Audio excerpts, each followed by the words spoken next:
Hi guys! And welcome to my YouTube channel. So ngayon, mag-unbox tayo ng HUAWEI P40 Pro. So ito yung HUAWEI P40 Pro. Ito yung box niya.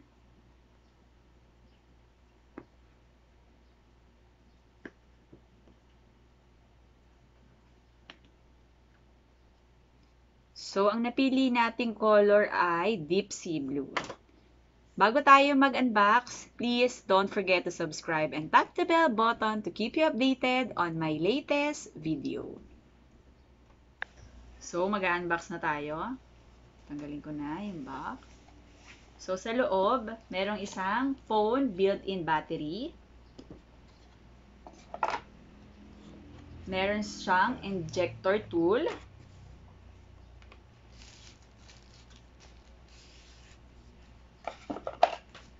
Merong isang quick start guide. May isang HUAWEI warranty card. Tsaka merong protective case. Merong charger. Merong USB Type-C cable. Tsaka USB Type-C earphone. So, yan yung laman ng box ng HUAWEI P40 Pro. So, ngayon, i-discuss ko naman yung specs ng HUAWEI P40 Pro. So, i-open ko na siya.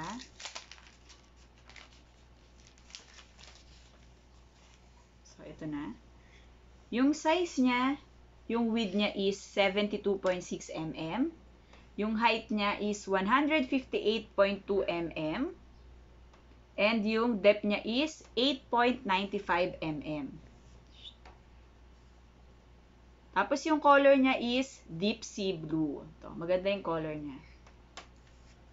Yung display niya is 6.58 inches. And yung type niya is OLED up to 90 Hz frame refresh rate.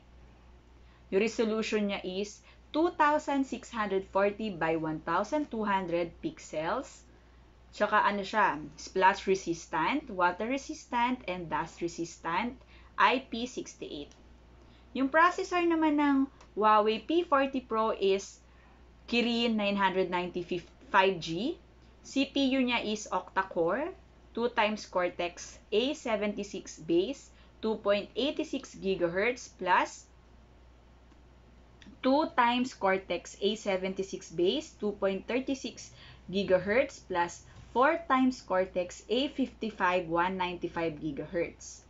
Yung GPU niya is 16-core G76.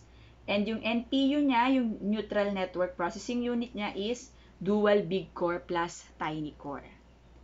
Yung operating system naman ng HUAWEI P40 Pro is EMUI 10.1 based on Android 10.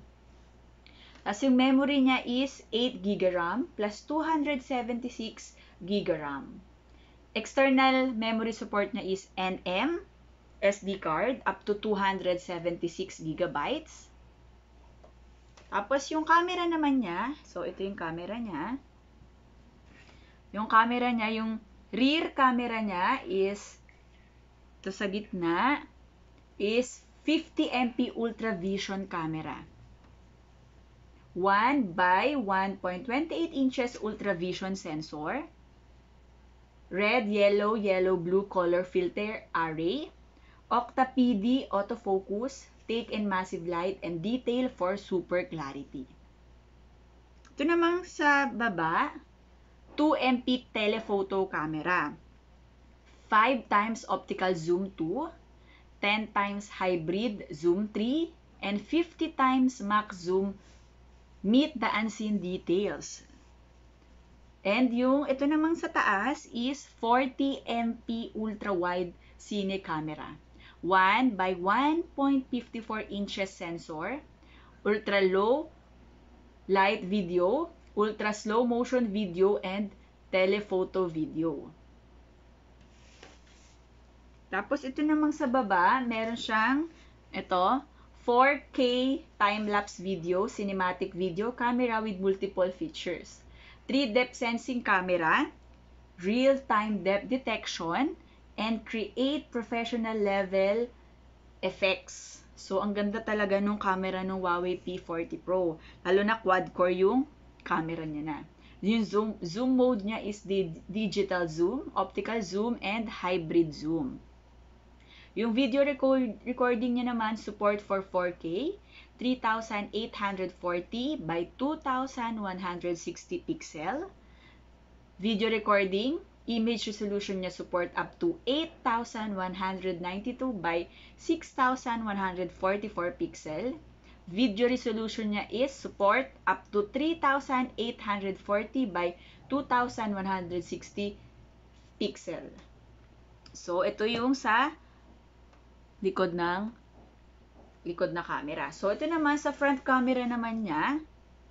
Ito yung front camera. Kita ba? Front camera niya is, hindi masyado kita, 32 MP selfie camera. 2x2 aperture plus depth camera. Autofocus mode. Autofocus siya.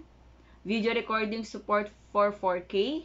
3840 by 2160 pixel.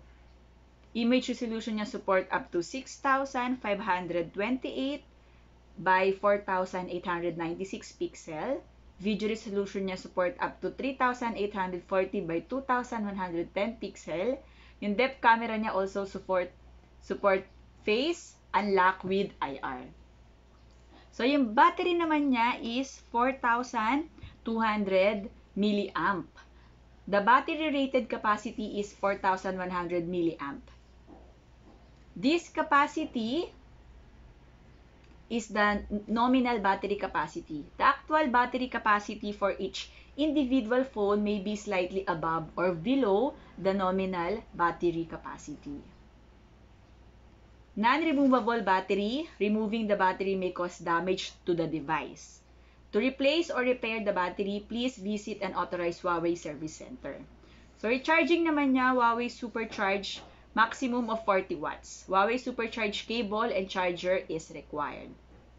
May wireless charger siya. Tapos, single SIM model. 1 nano SIM plus 1 eSIM or dual SIM model. 1 nano SIM plus 1 nano SIM. Yung connectivity niya, syempre may WiFi siya, may Bluetooth.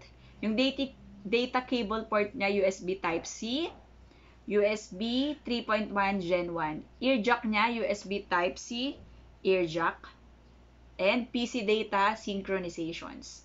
Yung sensor nito, marami siyang sensor. Meron siyang gesture sensor, gravity sensor, infrared sensor, fingerprint sensor, hall sensor, gyroscope, compass, color temperature sensor. So, yun yung specs ng Huawei P40. So, maganda siya. Worth it naman yung pagkakabili. Yun. And that's all. Thank you for watching. See you on my next video. Bye, guys!